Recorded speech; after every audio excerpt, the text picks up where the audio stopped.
Group 4 exam 2025 கவுன்சிலிங்கில் select ஆன JA VAO typist steno typist இவங்க அடுத்தது என்ன பண்ணணும் அப்படின்னு சொல்லி இந்த வீடியோவில் டீட்டெயிலாக பார்க்கலாம். ஆல்ரெடி இதை பற்றி ஒரு வீடியோ ஒன்று போட்டிருக்கேன். அதாவது பில்லிங் லெட்டர் பற்றி ஒரு வீடியோ ஒன்று போட்டிருக்கேன். அந்த வீடியோ யாராவது மிஸ் பண்ணியிருந்தீங்க அப்படின்னா இந்த வீடியோ டிஸ்கிரிப்ஷன் லிங்கில் அதை கொடுக்குறேன், ஒரு தடவை செக் பண்ணி பார்த்துங்க. பில்லிங் லெட்டர் ஏன் கொடுக்கணும், எதுக்கு கொடுக்கணும் அப்படின்னா, உங்களுக்கு ஒரு டிஸ்ட்ரிக்டில் போஸ்டிங் அலாட் பண்ணியாச்சு அப்படின்னா அந்த டிஸ்ட்ரிக்டில் உங்களுக்கு எங்கே போஸ்டிங் வேணும் அப்படின்னு நீங்கள் செலக்ட் பண்ணுறதுக்கு தான் அந்த பில்லிங் லெட்டர். ஸ்டேட் வைஸ் போஸ்ட்னா எந்த டிஸ்ட்ரிக்டில் உங்களுக்கு போஸ்டிங் வேணும் அப்படின்னு அதில் செலக்ட் பண்ணலாம். இந்த பில்லிங் லெட்டர் கண்டிப்பாக கொடுக்கணுமா அப்படின்னா தேவை கிடையாது. உங்களுக்கு தேவைப்பட்டா மட்டும் கொடுங்க. ஏன்னா நீங்க ஒரு புது டிஸ்ட்ரிக்ட்ல போஸ்டிங் வாங்கியிருந்தீங்க அப்படின்னா அந்த எல்லா இடமும் உங்களுக்கு ஒரே மாதிரி தான் இருக்கும். அந்த டைம்ல பில்லிங் லெட்டர் தேவைப்படாது. ஆனா உங்க தெரிஞ்ச டிஸ்ட்ரிக்ட்ல உங்களுக்கு போஸ்டிங் வேணும் அப்படின்னா அப்ப நீங்க எந்த இடம் அப்படின்னு செலக்ட் பண்ணலாம். அதுக்கு தான் அந்த பில்லிங் லெட்டர். அந்த பில்லிங் லெட்டரை எப்போ கொடுக்கலாம் அப்படின்னா, நீங்க கவுன்சிலிங்ல செலக்ட் ஆன பிறகு உங்களுக்கு அலாட்மெண்ட் ஆர்டர் இஷ்யூ பண்ண உடனே நீங்க என்ன பண்ணலாம் அப்படின்னா, உங்களுக்கு எங்க போஸ்டிங் போட்டிருக்காங்க, எந்த டிஸ்ட்ரிக்ட்ல இல்ல எந்த டிபார்ட்மெண்ட்ல அப்படின்னு பார்த்துட்டு அங்க போய் நீங்க பில்லிங் லெட்டர் கொடுக்கலாம். ஸ்டேட் வைஸ் போஸ்டை பொறுத்த வரைக்கும் ஹெட் ஆபீஸ் வந்து சென்னையில தான் மேக்சிமம் இருக்கும். அதனால அந்த ஹெட் ஆபீஸ்ல போய் நீங்க உங்களுக்கு தேவைப்பட்ட டிஸ்ட்ரிக்ட்ல நீங்க வேணும் அப்படின்னு சொல்லி பில்லிங் லெட்டர் கொடுக்கலாம். அங்க யாரை கான்டாக்ட் பண்ணணும் அப்படின்னா, அப்பாயிண்டிங் அத்தாரிட்டி ஆபீசர்னு ஒருத்தவங்க இருப்பாங்க. அவங்களுக்கு எங்கெங்க வேகன்சி இருக்குன்னு தெரியும். அவங்கள்ட்ட கேட்டு நீங்க அந்த லெட்டரை கொடுக்கலாம். நேராக போய் கொடுத்தாதான் அதுக்கு வேல்யூ. நீங்கள் போஸ்டல் அனுப்புனீங்கன்னா அதுக்கு வேல்யூ கிடையாது. டிஸ்ட்ரிக்ட் வைஸ் போஸ்டை பொறுத்த வரைக்கும் எங்கே ஹெட் ஆஃபீஸ் இருக்கும் அப்படின்னா மேக்சிமம் கலெக்டர் ஆஃபீஸில் தான் இருக்கும். இல்லாட்டினா அதுக்கு நியர்பை எங்கேயாவது இருக்கும். நீங்கள் அங்கே போய் அந்த அப்பாயிண்டிங் அத்தாரிட்டி ஆஃபீஸரை கான்டாக்ட் பண்ணி எங்கே வேகன்சி இருக்குன்னு தெரிஞ்சுக்கிட்டு அதுக்கு நீங்கள் பில்லிங் லெட்டர் கொடுக்கலாம். இப்போ நீங்கள் இந்த மாதிரி அலாட்மெண்ட் ஆர்டர் வாங்கின உடனே கொண்டு போய் பில்லிங் லெட்டர் கொடுக்கலாம். அப்படி இல்லை அப்படின்னா கொஞ்சம் வெயிட் பண்ணுங்க. உங்களுக்கு கன்சர்ன் டிபார்ட்மெண்ட்ல இருந்து, அதாவது நீங்க எங்க போஸ்ட் செலக்ட் பண்ணிருக்கீங்களோ அந்த டிபார்ட்மெண்ட்ல இருந்து இன்டிமேஷன் லெட்டர் கண்டிப்பா அனுப்புவாங்க. அந்த டைம்ல நீங்க போய் பில்லிங் லெட்டரை நீங்க சப்மிட் பண்ணலாம்.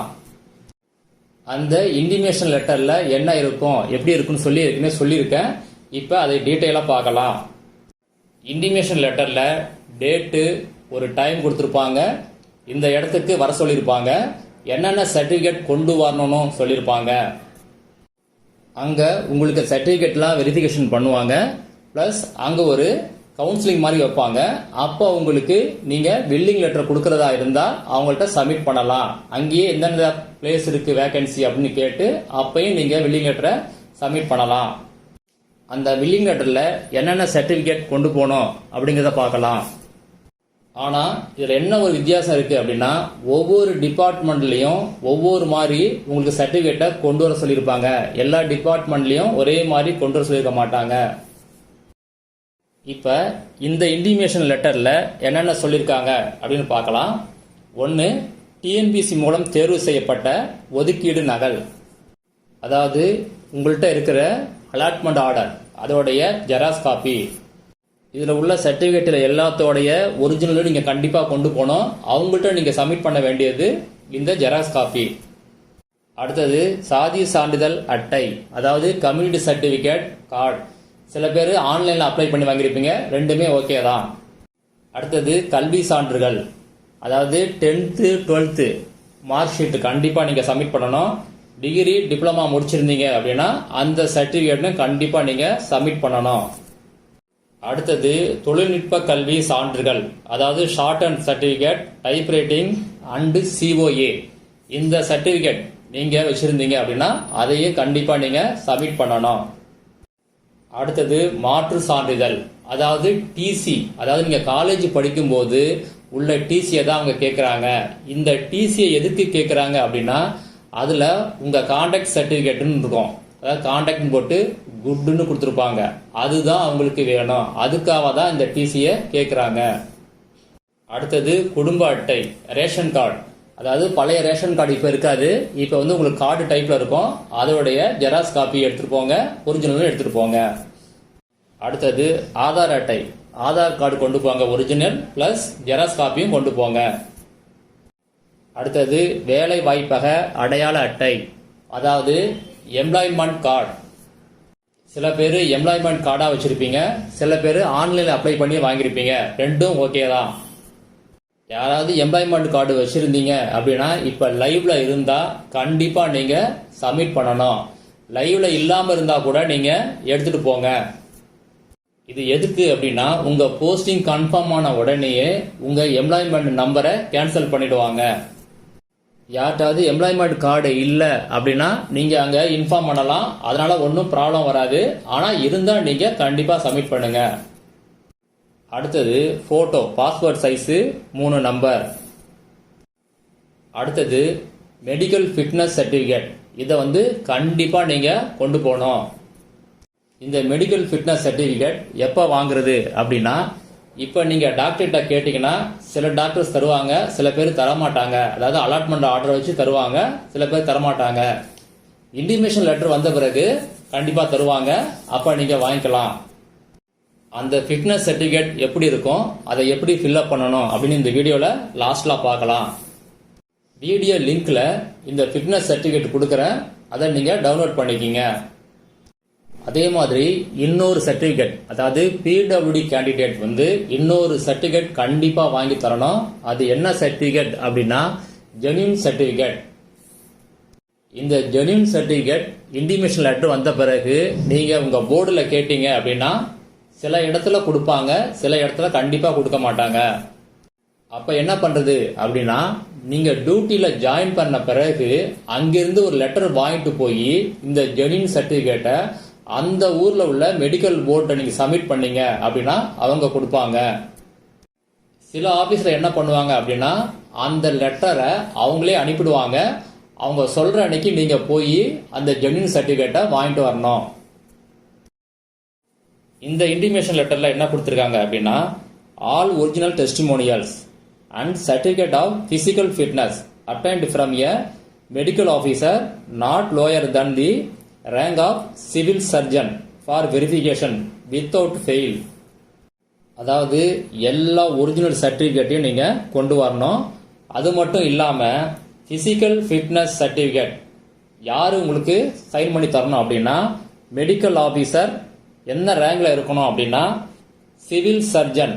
இந்த ரேங்குக்கு கீழே இருக்கக்கூடாது, அதுக்கு மேலே உள்ளவங்கள்ட்ட வாங்கலாம், இல்லாட்டினா சிவில் சர்ஜன் அவங்கள்ட்ட வாங்கலாம்.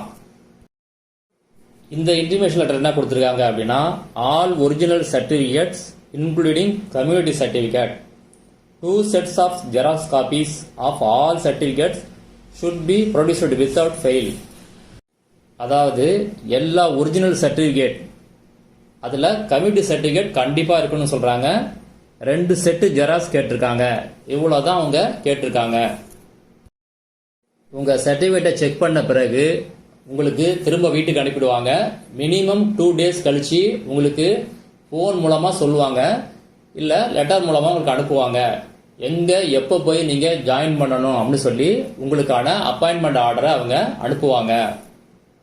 உங்களால் உடனே ஜாயின் பண்ண முடியாது அப்படின்னா நீங்கள் அவங்கள்ட்ட ரிக்வஸ்ட் பண்ணீங்க அப்படின்னா அந்த டேட்டில் கண்டிப்பாக அவங்க உங்களுக்கு அப்பாயின்மெண்ட் ஆர்டர் அனுப்புவாங்க.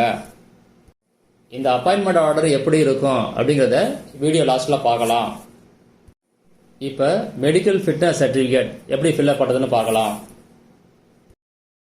இப்போ நீங்கள் ஸ்க்ரீனில் பார்க்குறது ஃபிசிக்கல் ஃபிட்னஸ் சர்டிஃபிகேட். இதில் 2 பேஜ் இருக்குது. 2 பேஜோட லிங்க்கும் தனித்தனியாக கொடுத்துருக்கேன். தனித்தனியாக பிரிண்ட் எடுத்துங்க. ஒரு பேஜை டாக்டர் ஃபில்அப் பண்ணுவாங்க, இன்னொரு பேஜை நீங்கள் ஃபில்அப் பண்ணணும். இந்த பேஜில் டாக்டர் ஃபில்அப் பண்ணுவாங்க, எப்படின்னு பார்க்கலாம். முதல்ல சிக்னேச்சர் ஆஃப் கேண்டிடேட், உங்களுடைய சைன் கண்டிப்பாக நீங்கள் அதில் போட்டுக்கணும். அடுத்து என்ன பண்ணுவாங்க டாக்டர் அப்படின்னா, உங்கள் நேமு, நீங்கள் டிஎன்பிஎஸ்சி குரூப் 4ல் என்ன போஸ்ட்டு, எந்த டிபார்ட்மெண்ட்டு, எந்த ஊர் அப்படின்னு ஃபில்அப் பண்ணி கொடுப்பாங்க. அடுத்தது உங்கள் ஏஜை ஃபில்அப் பண்ணுவாங்க. அடுத்து செஸ்ட் மெஷர்மெண்ட்லாம் கொடுப்பாங்க. உங்கள் வெயிட்டு, ஹைட்டு, அப்புறம் ஏதாவது ப்ராப்ளம் இருக்கா, கார்டியோவாஸ்குலர் சிஸ்டம், ரெஸ்பிரேட்டரி சிஸ்டம், இதெல்லாம் ஏதாவது ப்ராப்ளம் இப்படி நார்மலாக இருக்கா, என்ன விஷன், இதெல்லாம் பற்றி ஃபில்அப் பண்ணி கொடுப்பாங்க. அடுத்தது பர்சனல் மார்க்ஸ், இதை கண்டிப்பாக ஃபில்அப் பண்ணுவாங்க. 2 மார்க் எதுவும் ஃபில்அப் பண்ணுவாங்க. நீங்கள் ஸ்கூலில் உங்கள் டிசியில் கொடுத்துருப்பீங்க, இல்லை காலேஜ் டிசியில் 2 மார்க் இருக்கும். அதையே இதை சொல்லி இதில் எழுத சொல்லுங்கள். அடுத்தது டாக்டர் சைன் டேட் இருக்கும், அவங்க சீல் கண்டிப்பாக இருக்கணும். அதில் இந்த பேஜ் நீங்கள் ஃபில்அப் பண்ணணும். இதில் ஃபர்ஸ்ட் பாயிண்டில் உங்கள் நேமை எழுதிக்கிங்க, செகண்ட் பாயிண்டில் உங்கள் ஏஜ், அடுத்தது எங்கே பிறந்தீங்க அந்த இடத்த எழுதிக்கிங்க.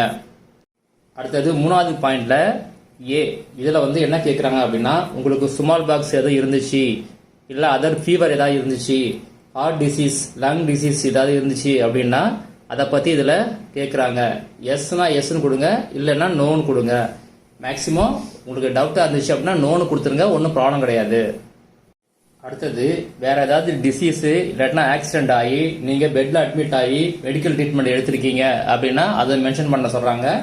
மேக்ஸிமம் நோனே போட்டுருங்க, இருந்தால் மட்டும் போடுங்க எஸ்ன்னு, இல்லாட்டினா போடாதீங்க. அடுத்தது 4வது பாயிண்டில் வென் வேர் யூ லாஸ்ட் வேக்சினேட்டட்னு கேட்டிருக்காங்க. அதாவது நீங்கள் லாஸ்ட்டாக எப்போ வேக்சின் போட்டிருக்கீங்க அப்படின்னு கேட்குறாங்க. மேக்ஸிமம் எல்லாரும் கோவிட்டில் போட்டிருப்பாங்கன்னு நினைக்கிறேன், அதனால் கோவிட்னு எழுதிக்கிங்க.